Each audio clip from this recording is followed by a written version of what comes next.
Welcome to Manawaker Studios Flash Fiction Podcast. I'm CB DeRogi. A quick note before we begin. Would you like to know more about one of the authors featured on Flash Fiction Podcast?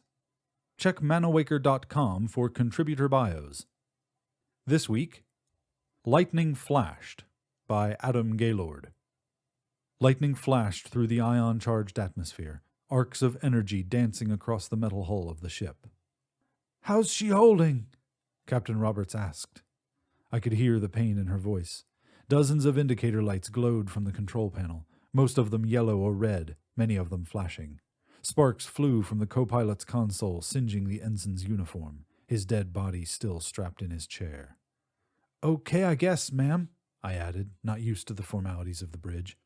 "Any word from Lieutenant Cho?" I pinged the lieutenant's communicator again. No response. "No, ma'am. We'll give him 5 more minutes." "Yes, ma'am." She'd said the same thing 20 minutes ago. I chanced a glance back at Captain Roberts. Slumped in her chair, her right arm hung limp over the armrest, blood dripping from her fingers. The dull orange glow of the bridge's instruments cast an unearthly pallor over her burned face. Her hair singed and matted to the side of her head. The bandage covering her eyes was saturated with blood. The blare of a new alarm jerked my attention back to the control panel. "What is it?" the captain asked. My eyes flew over the unfamiliar control panel. A whole bank of lights had gone from yellow to red. "Something's wrong with the port thrusters." The ship pitched suddenly to the left, the bank of red lights now flashing in unison. "I think we've lost the port engine." "Boost aft stabilizers to 120%, Roberts ordered. I searched the control panel, finally finding a row of dials labeled stabilizers. I turned a dial. The last of the remaining green lights on the panel turned yellow. The alarm stopped. "We'll have to take her in." Roberts sounded alarmingly calm. "Ma'am, I'm sorry, I can't do this. Can't we wait for Cho?" I pinged the lieutenant's communicator again. "We're out of time. The starboard engine's already at half power. If it goes, we're done. A distress beacon's been deployed. We'll take her down to the surface and wait for help." "But ma'am, I'm a cook." "Your father was a pilot during the Trastus campaign. You dusted crops in your family's T-24 until you left for the academy. You were top of your class until your crash. A family of friends got you into culinary school. You specialize in soufflés." She coughed. I didn't know what to say. "How did you—" "I handpicked every member of this crew, you included. Not everyone can handle spaceflight. You're here because I trust you can, and because I love a good soufflé." I turned to face her, unable to read her expression behind the burns and bandages. She coughed again, the sound raspy in her throat. I took a deep breath and turned back to the panel. "Okay, talk me through it. Disengage the autopilot. It's above your head to the right. Flip the switches from right to left." I flipped the switches as ordered, and the ship dropped suddenly away, my harness the only thing keeping me in my seat. "Engage atmospheric propulsion. Pull the large red knob by your left knee." I pulled the knob and slammed back into my seat.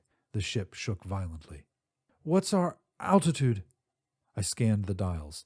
45,000 feet and holding," I shouted. Lightning crackled across the sky again, the swirling gas that surrounded the planet glowing an angry red. "Take the controls," she coughed violently. "Take the controls and ease her down." I grasped the joysticks at my sides, the ship's vibration blurring my vision. Slowly I eased the controls forward, the ship sluggish to respond. Almost immediately another alarm sounded. "Coolant pressure's at critical," I reported. "Doesn't matter. Take her into 15 degrees down angle. Keep your speed up over 160. I pressed the controls forward, watching the dials in front of me.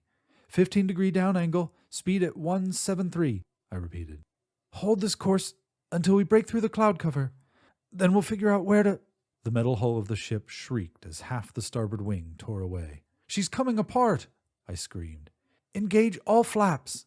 Somehow she was beside me, leaning heavily against my chair. I searched the controls but saw nothing labeled flaps. Roberts must have known. "The covered switches, on the far left!" I threw the switches and the ship lurched backward, throwing Roberts on top of me. large pieces of seared skin sloughed off in my hands as I helped her off. "What's your altitude?" she wheezed. 20,000 feet. Are you okay?" Before she could answer, the ship quaked with a series of deafening cracks as first one, then another, and another of the ship's flaps tore from the hull. "We're dropping fast."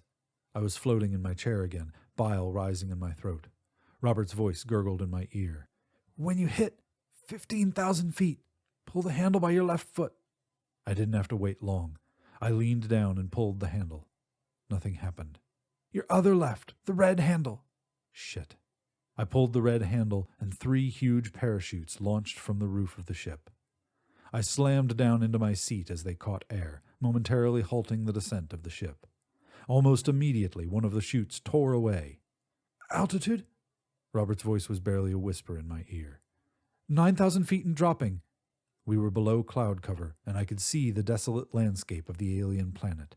Giant red pillars loomed in the distance, and red sand whipped across the scoured rock surface.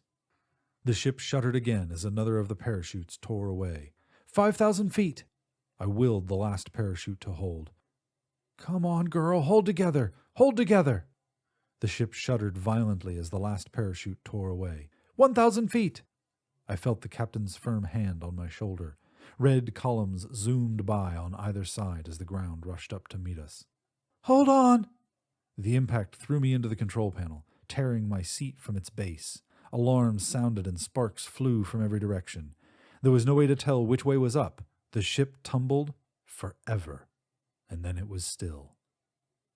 I lay, dazed and bleeding, the occasional shower of sparks raining from the control panel above me. The ship was upside down. "Captain?" No response. "Captain Roberts!"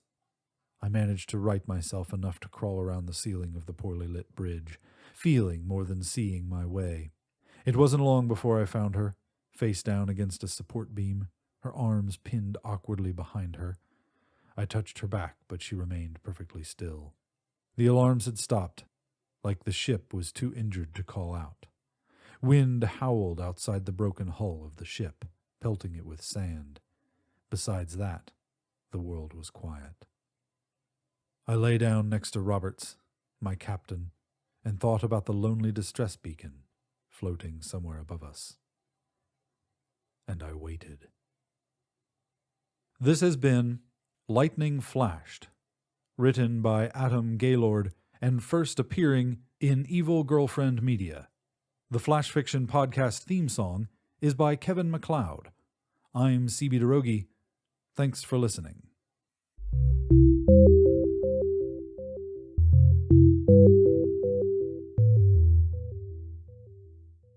Episode 0109, production copyright 2016, CB DeRogie and Manawaker Studio.